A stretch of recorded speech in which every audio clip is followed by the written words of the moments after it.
Bonjour à tous, c'est Greg du Journal du Geek, donc bienvenue sur cette seconde vidéo du Xperia Play de Sony Ericsson.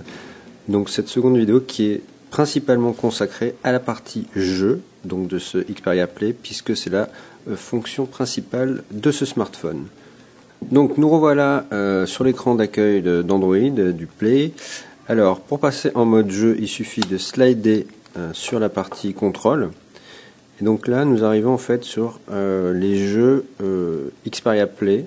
Alors ça, en fait, c'est les 4 jeux qui sont inclus quand vous achetez l'appareil. Mais vous pouvez aussi switcher vers la boutique. Enfin, la boutique, en fait, qui est une sorte de filtre sur l'Android Market et qui vous permet d'avoir des jeux disponibles et réalisés pour le Xperia Play par les éditeurs.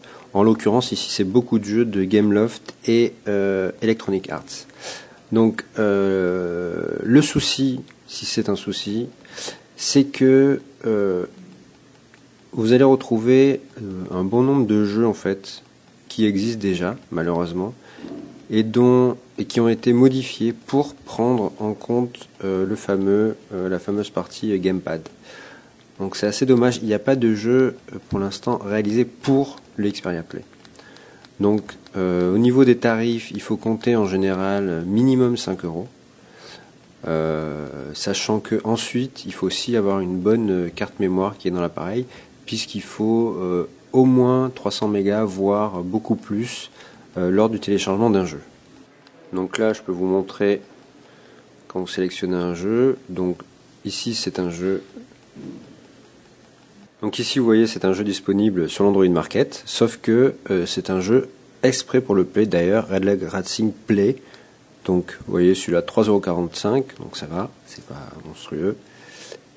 Et il faut noter que les jeux que vous aurez, enfin si vous avez l'habitude de changer de smartphone, les jeux que vous aurez achetés dans leur version Play ne seront pas compatibles avec un autre smartphone comme par exemple l'Optimus 2X ou le futur Samsung Galaxy S2 en fait, parce que c'est des jeux qui prennent justement en compte ce gamepad et ne peuvent pas être utilisés avec d'autres smartphones qui n'en ont pas. Alors espérons que d'autres constructeurs vont pouvoir développer des jeux ou du moins un gamepad pour des smartphones et avoir la certification PlayStation, parce qu'en fait Sony Ericsson n'est pas le seul constructeur à pouvoir utiliser, puisque comme l'a dit PlayStation, il s'agit d'une sorte de licence. Et donc les jeux, enfin plutôt la partie gamepad et donc les jeux pourront être lus ou utilisés sur d'autres smartphones qui seront certifiés PlayStation. Donc pour l'instant le Play est le seul. Donc vous voyez il y a déjà pas mal de jeux. Sony a annoncé une cinquantaine de jeux disponibles. Pour l'instant il y en a un petit peu moins. Inutile de vous dire qu'il n'y a pas de jeux transcendants. Donc j'en ai téléchargé plusieurs, je vais vous montrer ça. Hop. Donc commençons avec Bruce Lee, donc de Gameloft, une sorte de Street Fighter amélioré, ou pas.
Donc vous voyez, jouabilité plutôt sympa quand on a un gamepad et graphisme assez correct, il n'y a pas à dire, c'est assez fluide, il n'y a pas de souci de ce point de vue-là.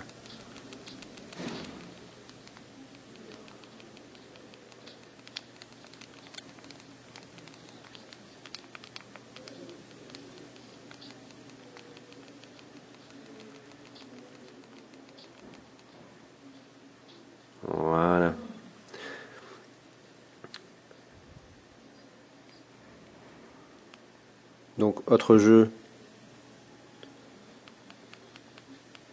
à vous montrer. Donc second jeu, il s'agit de FIFA 10. Hein. FIFA 10, vous avez bien entendu, et pas FIFA 11, parce que le 10 est visiblement le seul qui est optimisé pour supporter le gamepad du X-Play. Donc vous allez voir, c'est assez spécial en fait. FIFA 10, c'est pas super beau niveau graphisme.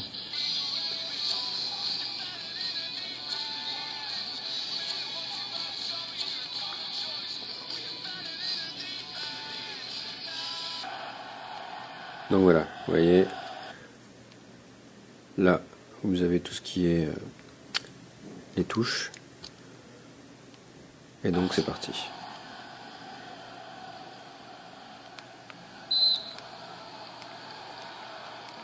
Donc c'est pas super beau, hein, je vous l'accorde. PS 2011 est quand même bien plus joli.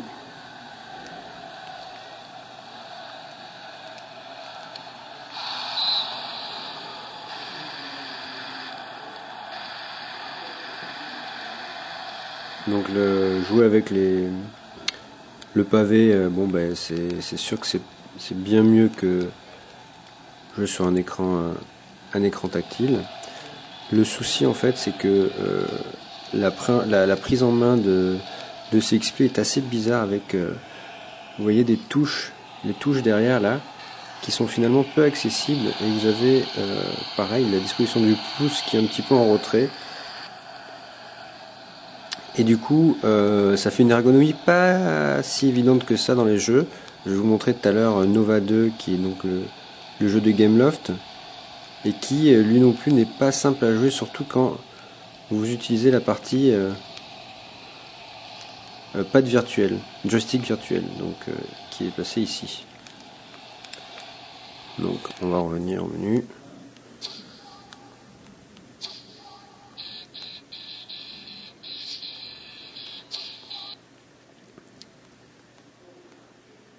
Donc je vais pas tous vous les faire, mais vous avez aussi les Sims et Star Battalion, qui est une sorte de Wipeout, lui aussi signé Gameloft.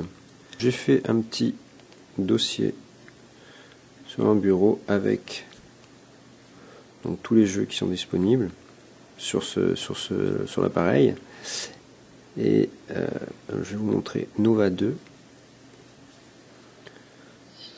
Donc Nova 2 qui a aussi été développé par Gameloft pour l'instant pour le Xperia Play, et dont je vous le disais à l'instant, on utilise les pavés ici pour jouer, ainsi que la gâchette derrière là pour tirer.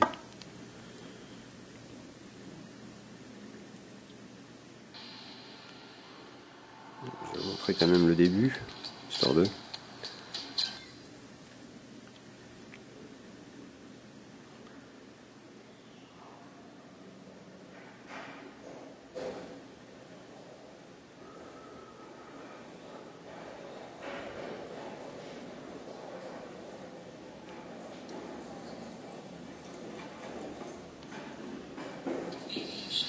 Donc comme je vous disais, bon les graphismes, pourquoi pas, hein, plutôt ça va, hein, on va pas se plaindre.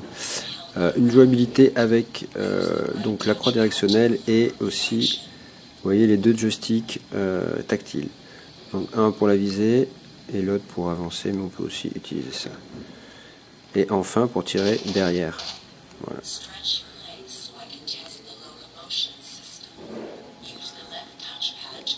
Donc c'est un coup à prendre, hein. C'est quand même plus simple que du tout tactile.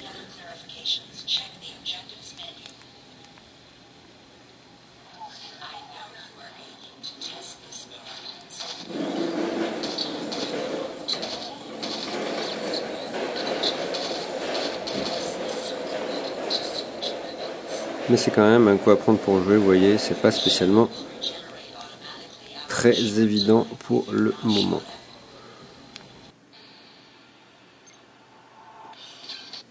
Donc encore un autre jeu que je peux vous montrer, il s'agit de Asphalt Seals. Donc lui aussi toujours développé par Gameloft.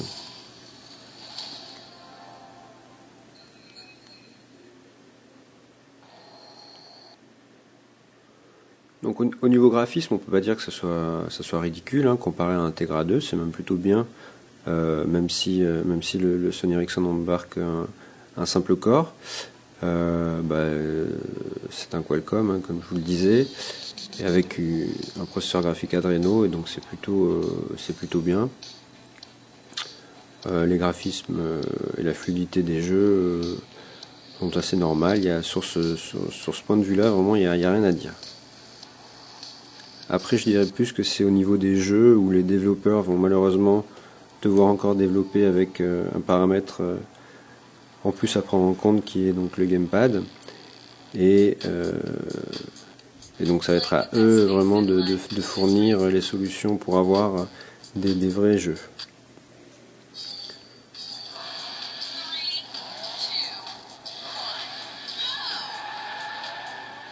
Donc là, vous voyez, pas d'accéléromètre, hein, tout se passe.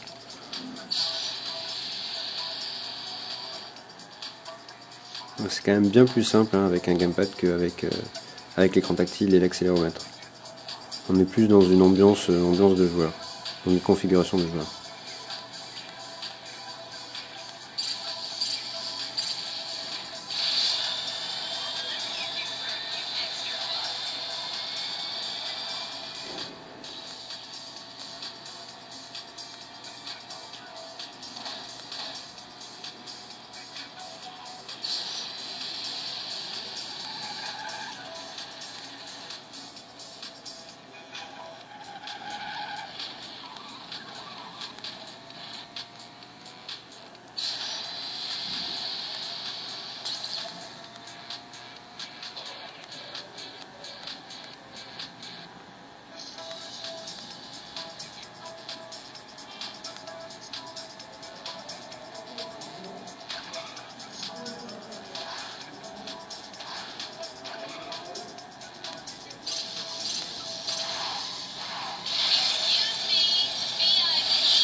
Donc voilà.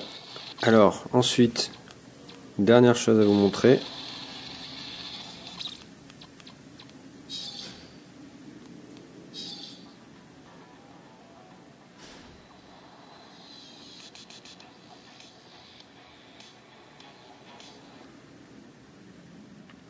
Dernière chose à vous montrer en fait, c'est donc comme vous pouvez le voir sur la home, vous avez des widgets en fait qui vous montrent les derniers jeux disponibles sur l'Android Market, et vous avez aussi un petit widget qui est le PlayStation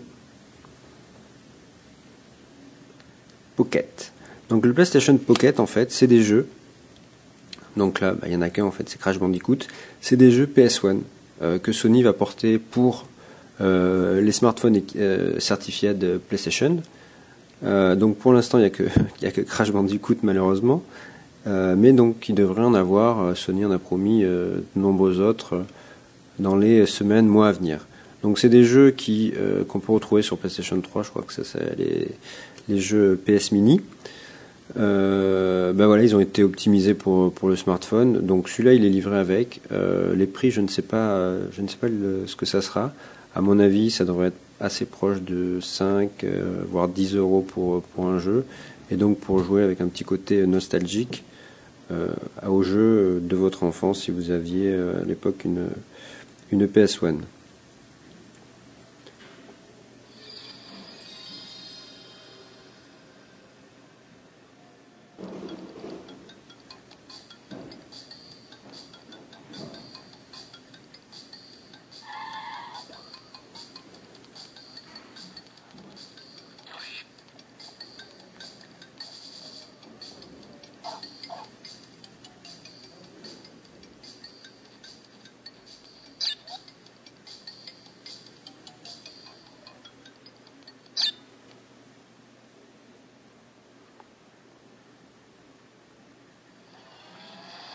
Donc voilà, vous voyez, c'est à l'ancienne. Donc des jeux PS1.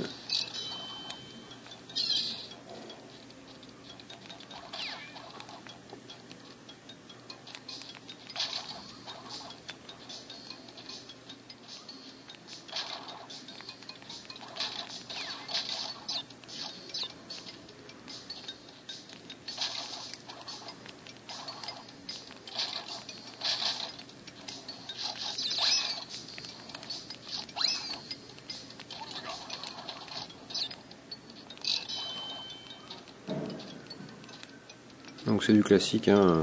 Si vous avez déjà joué à ce type de jeu, vous le devez connaître. Donc on espère qu'il y en aura quand même d'autres, hein. Ça fait vraiment un petit côté nostalgique fort sympathique. Donc voilà. Donc vous voyez, hein, avec la possibilité de paramétrer la manette avec un menu spécialement dédié. Dernière petite chose sur les jeux, il y a beaucoup d'émulateurs sur l'Android Market pour justement émuler des anciens jeux.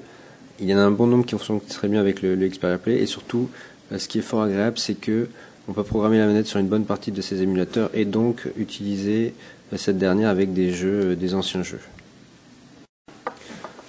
Donc pour conclure avec ce test du Xperia Play, on peut dire que ce premier smartphone pourvu d'un gamepad donc est plutôt original et a pas mal de potentiel.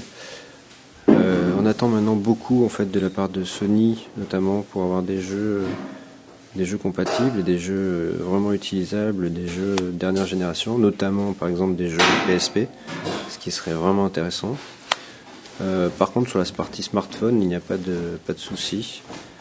Le Xperia Play vraiment répond très bien, aussi bien qu'un Nexus 16, aussi bien qu'un Optimus 2X. Donc pour la partie smartphone, c'est vraiment au top.